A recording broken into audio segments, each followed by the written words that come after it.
Telangana public service commission పరీక్షలో ఈ ఏడాదికి మౌలిక మార్పులేమీ ఉండవని సిలబస్ కమిటీ బాధ్యుడు ప్రొఫెసర్ హరగోపాల్ స్పష్టం చేశారు.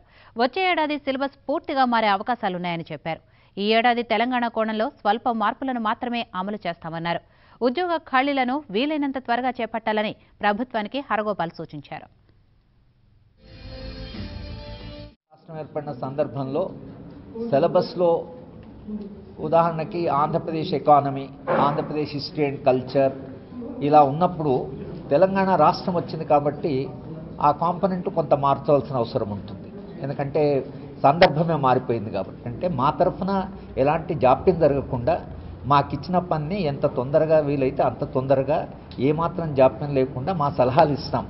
బహుశా 2016, 2017 వరకు బహుశా మొత్తం తెలంగాణ రాష్ట్రానికి కూడా ఒక మోడల్గా ఉండేట్లుగా ఏమన్నా మౌలికమైన మార్పులు చేయాలంటే ఆ మార్పులు తర్వాతే ఉంటాయి. కానీ ఈ తక్షణమే మౌలికమైనటువంటి మార్పులు మొత్తం సిస్టమ్ను మార్చడమైనటువంటి మేము ఆ సాహసాన్ని మేము చేయడం లేదు, చేయదలుచుకోలేదు.